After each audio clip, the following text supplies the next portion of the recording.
Hey everybody, this is Deb with Truthification Chronicles, and oh, what a day.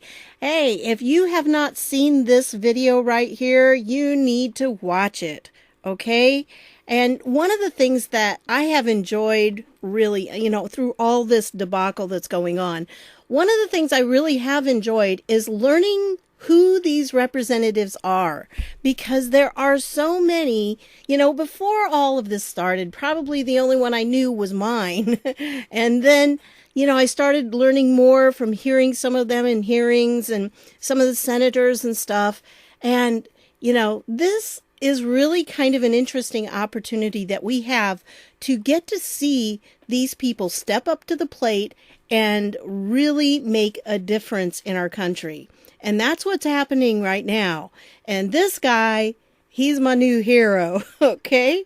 If you haven't watched this, now I will warn you that the first, let's see, I put a post in here. The first 6 minutes and 36 seconds is Adam Schiff, okay? So you can skip that and go right to Jim Jordan talking. But then from there, it even says Jim Jordan, whistleblower, has a bias against the president. But, woo, boy, this is the guy you want to hear, okay? He kind of took charge of this whole thing. And, even Mark Meadows kind of stepped back and let him go because he really took on the press. And I think he did an excellent job with it. So I'm going to play a little clip here from the very end, and then you can go and watch the whole thing, okay? Link will be down below. We are all, as a country, being held hostage by a few members of Congress who have leveraged congressional primaries against Democratic leadership and committee chairs. They've instilled fear on the part of their colleagues in their own conference. And them and their activist base is preventing us from standing here for all of us to be able to spend 100% of our energy working together in order to pass bipartisan important priorities for our country. So if we sound like we're pissed as we stand here, it's because we are. The American people are getting screwed by an enraged liberal activist base demanding impeachment. They don't even care what the crime is. They don't care what the facts are. They don't care what the evidence is. In the future, you'll Didn't I tell you? And he did awesome. And so looks like we've got another up and coming star there to stand up to people. So it's really good to see some of these, representatives getting a spine and actually standing up against the press. But his name, anyway, if you don't know him, is Lee Zeldin, and he is from New York's 1st District. So, yeah, he comes out of New York. How do you like that? I would not have thought New York's 1st District would elect him. But then again, I'm not sure where New York's 1st District is, so maybe it is a totally Republican area. But yeah, he did a great job. Kudos to him. Woohoo. If he's your congressman, you need to send that man a message. Go to his website. Here's the link. And of course, the link to this bio will be down below. And go to his website and send him a message, because there's a contact link there. And you can just post the message and then click the button and it'll send it. So do that, okay? Well, we're going to take a little bit of trip here to the Committee on Foreign Affairs. Now, this is really kind of interesting. When this whole thing started, it was really supposed, the impeachment stuff, it was all supposed to be in the judiciary, because that's where it's supposed to originate. But the Democrats have pretty much thrown out all the House rules and tradition and everything that they've done when it comes to impeachment because of this. Because they just have, Trump derangement syndrome. Really, honestly, that's the only thing I can say about it, because that's where they're at. They have just gone off the deep end. So this guy right here, the head of this is, what's his name? Yeah, Engel. Elliot Engel. Okay, so Schiff and Engel and Cummings, I like to call them the Three Stooges, have joined forces with their committees because, that gives them the Intel Committee, it gives them the Foreign Affairs Committee, and it gives them the Oversight and Reform Committee. And those three are spearheading this whole thing. Okay? Remember, it's supposed to be done in the judiciary. But I'll tell you, Jerry was doing such a poor job of it, they took it away from him. I really think that's what happened, okay?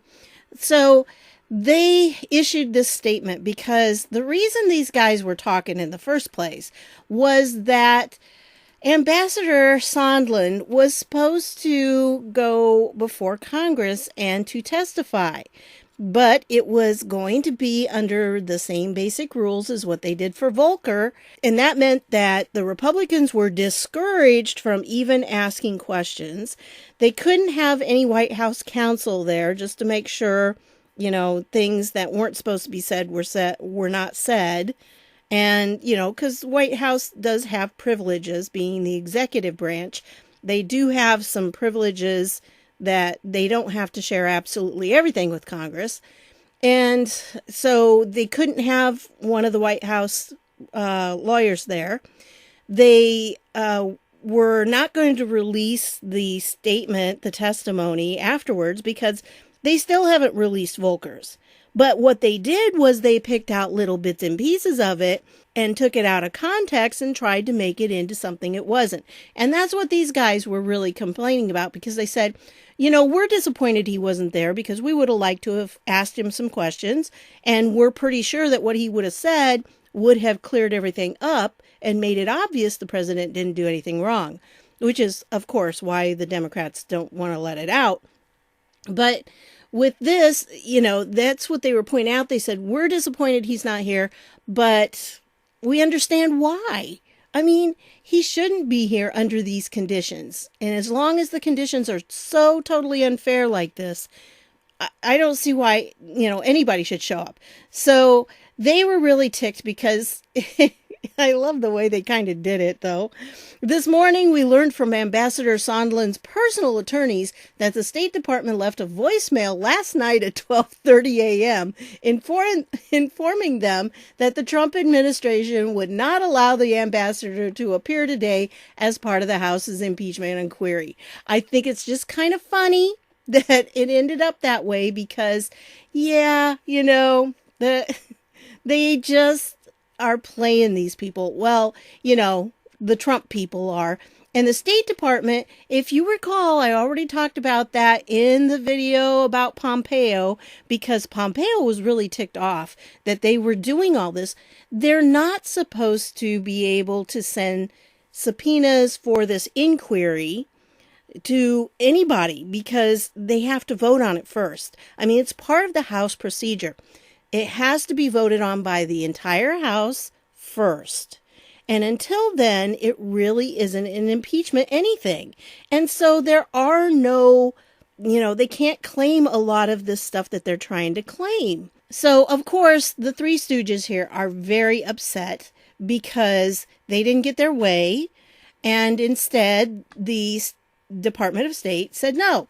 Well, again, here's the Pompeo one. And this one right here, I was talking about the subpoenas because in this one, I told you that, yes, they subpoenaed the White House and told Mick Mulvaney pretty much that he had to produce all of these documents in just a few days, and that if he didn't, because all of them, they're saying the same thing. If you don't do what we tell you to do, we will consider this obstruction. So they can't build a case legitimately. So they think they can get them on obstruction if they put that little disclaimer in their letters. And that's what they've been putting in every single one, because we've seen them. We've seen several. By this time, we have seen this one, which was to, I think his name is Vought, I don't know. Acting Director, Office of Management and Budget. Okay, so he had one, and see, they say it's a subpoena, but it's really not, because the only thing they can do with a subpoena is when it's legitimate oversight of, the things their committee is supposed to be having oversight over. This is not. This is part of the impeachment thing. They can't issue subpoenas under the impeachment because the whole House hasn't voted for it yet. So until they do, they can't issue subpoenas in the name of impeachment, Okay. Because of that, also, if they would vote on it, this is one reason why they don't want to vote on it, because if they do vote on it, then the minority also has the ability, an equal ability, to issue subpoenas. And if they do, of course, you know who they're going to ask to come in. So, yeah. And this letter right here, this is one, this is another one. This was to the Secretary of Defense. And these two are almost identical. I mean, almost exactly. I think there's one slight wording change, and that was it. But basically, they're saying the same thing. You have to produce all this material, and they're talking about down here, if you don't do it, your failure or refusal to comply with the subpoena, including at the direction or behest of the President or the White House, shall constitute evidence of obstruction of the House's impeachment inquiry. And it's not. Until they vote on it, it's not. And may be used as an adverse inference against you and the President. Yeah, and so they go through and they just list the same things. They say, well, this happened and this, and a lot of it's not accurate. I mean, they put in dates, but a lot of their documentation comes from, oh, look, New York Times, and oh, look, Washington Post. Yeah, that's where they're getting their sources again. Their sources are coming from that. So, and they misrepresent it, like here they're saying that he said, I would like you to do us a favor, though, and then immediately he said this. No, that's not what happened. Go read the transcript again. So, anyway, they did these two October 7th. So both of those were October 7th. And then this one I just wanted to remind you of, because this is the one they did October 4th that I already went over in the previous video. This one right here, Flynn, Moloch, more subpoenas, new FBI stats. Okay, that was kind of one of those conglomerate things, and I just touched on the subpoenas. But yeah, that was one. And so this is the one I was talking about in that video. And yes, he was supposed to produce these documents by October 18th. And it's a whole slew of documents. And again, they included their little phrase here, your failure or refusal to comply with the subpoena, shall constitute evidence of obstruction of the House's impeachment inquiry. But it's not the House's impeachment inquiry until they vote on it. Okay, so anyway, and, down here, again, well, this time they did one from the Hill, but it's just kind of crazy that Congress gets a lot of its information from, the press. So, and then some other letters and things like that. So, again, we went over that, but that was October 4th. So essentially, they subpoenaed the White House. That's what they were doing. Well, if you look at this is the White House's response. And this came out October 8th. So you may have seen this already or heard it talked about at least, but we're not going to go through absolutely everything in it because it's pretty much the same kind of stuff. But this is the response to these people about the subpoenas. And of course, this is by our good old friend, Pat Cipollone. So yeah, we've seen him before, but boy, when he signed this one, he signed it in really big letters. I think he was not happy. And he shouldn't be, because this is crazy. It's ridiculous this is going on. But anyway, it goes to Pelosi, Schiff, Engel, and Cummings. We got the Three Stooges and the honorary stooge there, I guess. Anyway, so I write on behalf of President Donald J. Trump in response to your numerous legal unsupported demands made as part of what you have labeled contrary to the Constitution of the United States and all past bipartisan precedent as an impeachment inquiry. As you know, you have designated and implemented your inquiry in a manner that violates fundamental fairness and constitutionally mandated due process. Due process, man, is out the window with these people.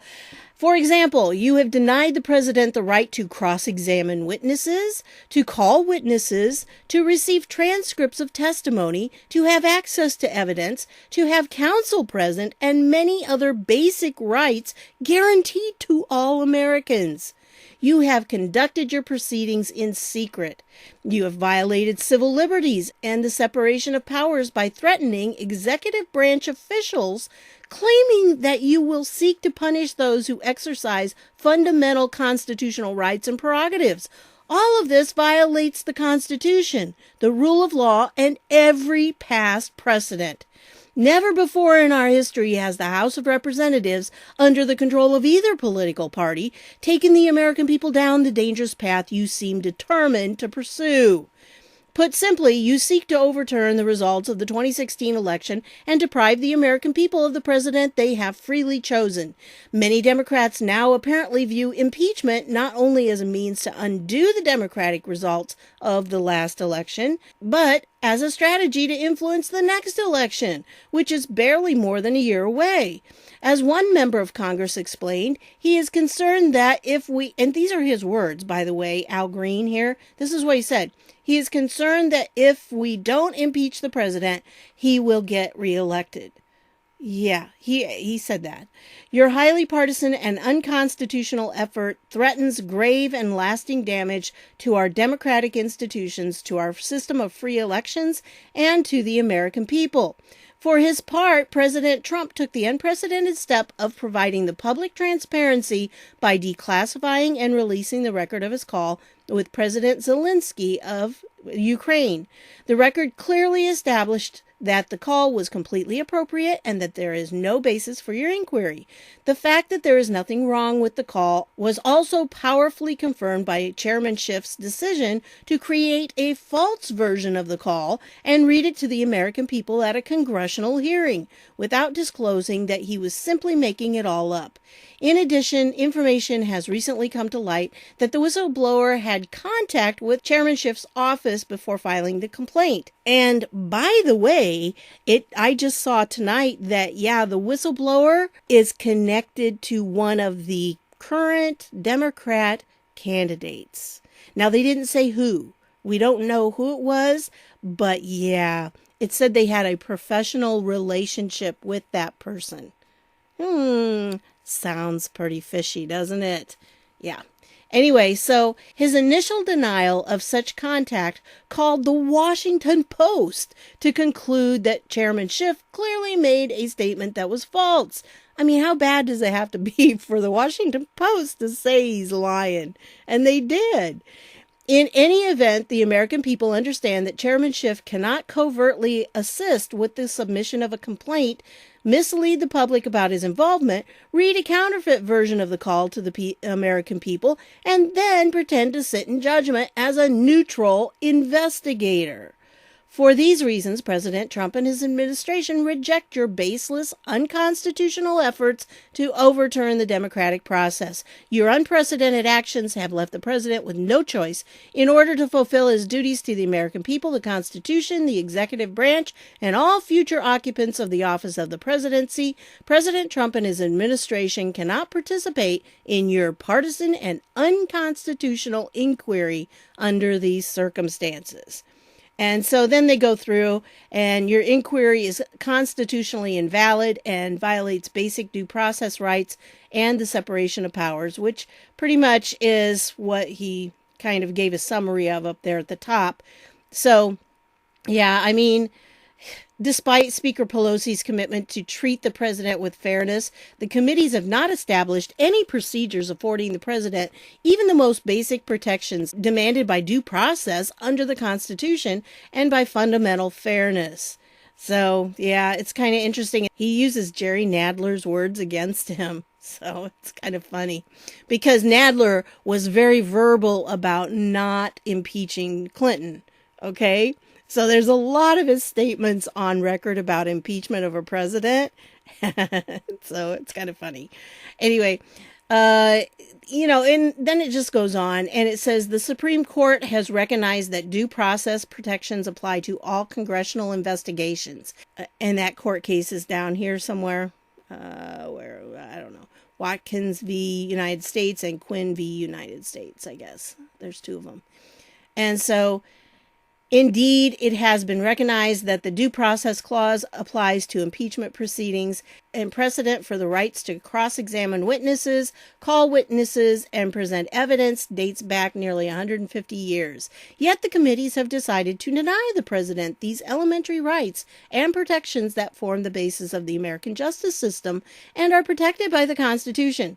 No citizen, including the president, should be treated this unfairly. Very true. I mean, it's like they've thrown out our Constitution, but then they turn right around and they claim we're saving the Constitution from Trump. Yeah, no. Anyway, so that's pretty much what this is all about, that it just kind of states the, obvious.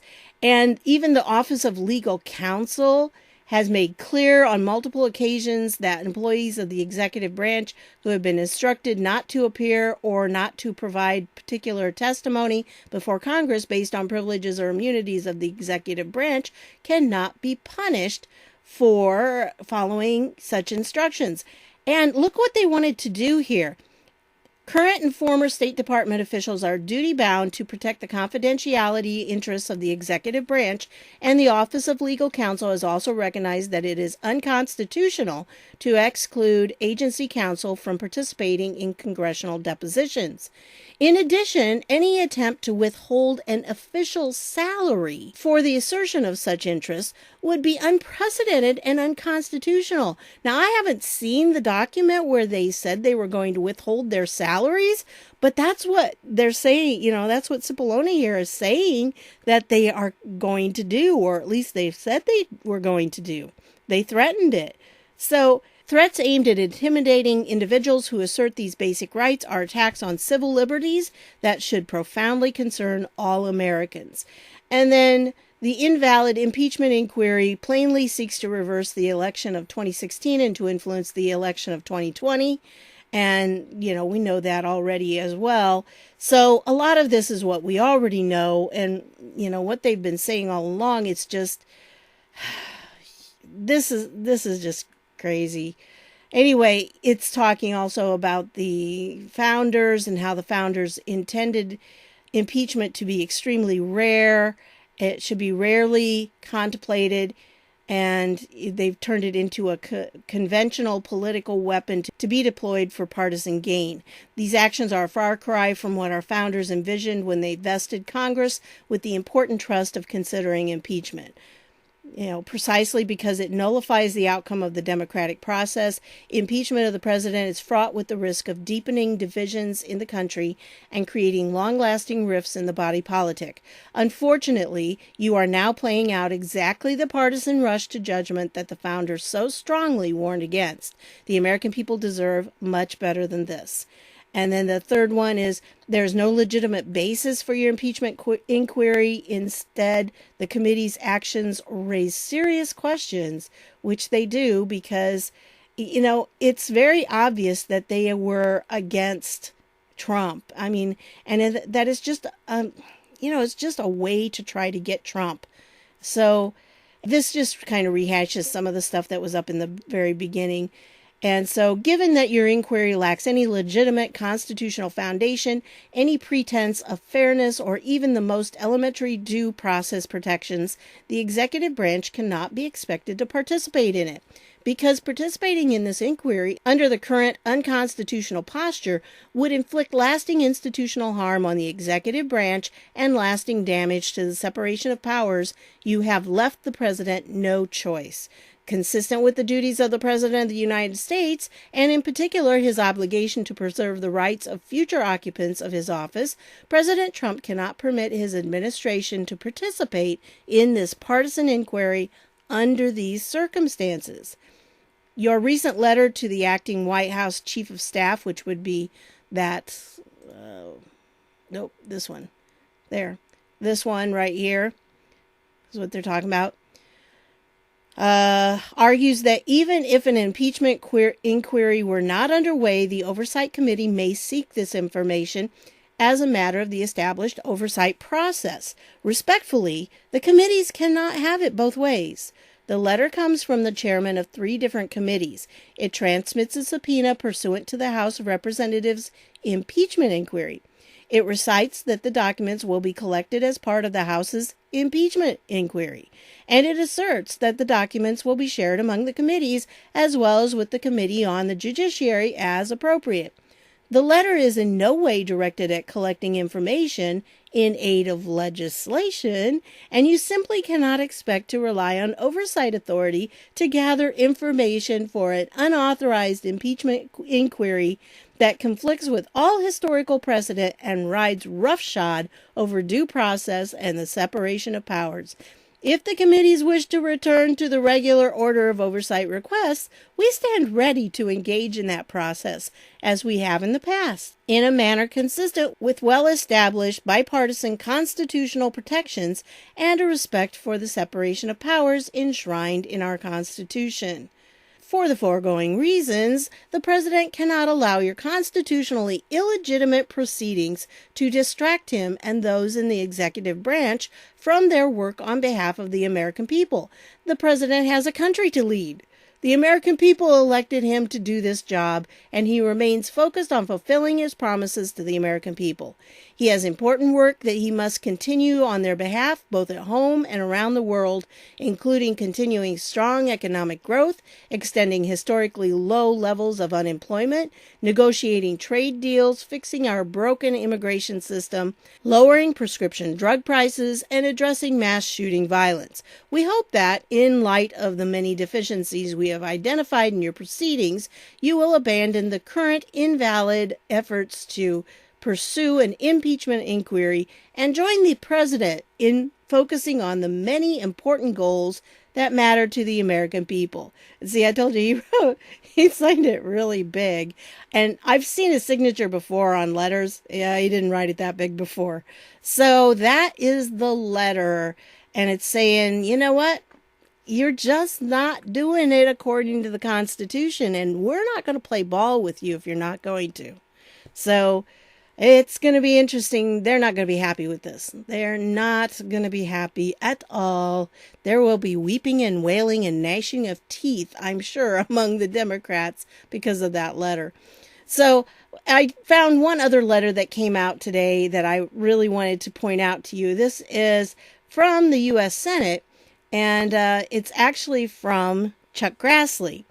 So I kind of miss Chuck Grassley being, the head of the judiciary because I miss his letters. He likes to write letters.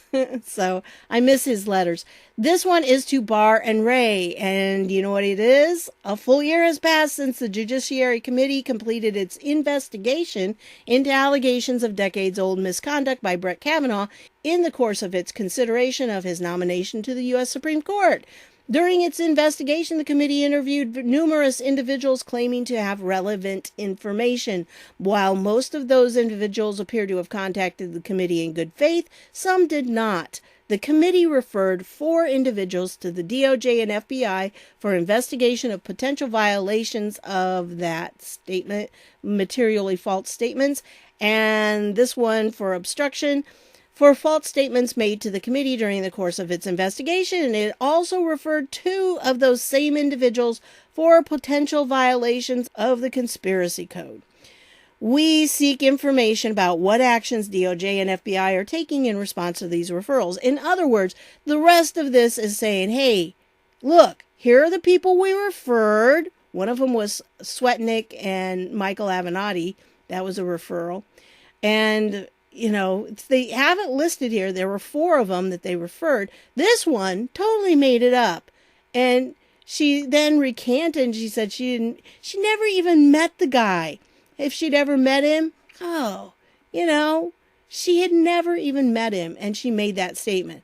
So, yeah, and this is a letter saying, look, we gave you these referrals. Why in the world haven't these people been prosecuted yet? And he wants to know at the very end, he says, by October 21st, he wants to know. So for each criminal referral made by the committee to the FBI, did the FBI open a criminal investigation? If so, which investigations resulted in a referral to the Justice Department for prosecution? If not, why not? And then for each case that was referred to the Justice Department for prosecution, which cases were rejected and which were accepted for prosecution. So he wants to know what's going on. And evidently he is the head of the Oversight and Investigations Unit. I didn't know they had such a thing, but they evidently do in the Senate. So that's from Grassley. I'm going to include all the links to these down below so you can look them yourself. But yeah, things are happening and letters are flying back and forth and subpoenas and but the White House isn't going to play ball with them unless they do it right. But what's going to happen if they decide to take a vote? I don't know. They're going to have to, at some point, take a vote if they want to really proceed with anything in regards to impeachment, because that's how it has to be done. That's according to the rules of the House. And if they don't do that, then what's the deal, you know? They just don't want to do it because they know there are several people who are Democrats who won in districts where Trump won. And they're worried that those people aren't going to be able to be elected again if they take a stance against Trump. And that's really what needs to be done. They need to say, you're going to have to take a stand. Are you for the impeachment or are you against the impeachment? That's what really needs to be done right now. That's the next step. And then they can do the impeachment inquiry. But they can't do it until they vote on it first. Until it actually goes to the whole House, it's illegitimate. And that's what Cipollone was saying in that letter. So there we go. That's what I've got for you on this one. And wow, isn't it incredible? So many things going on. It is just every day is something new, right? So that's what I've got on this one. I want to thank you for stopping by, and I'll see y'all later.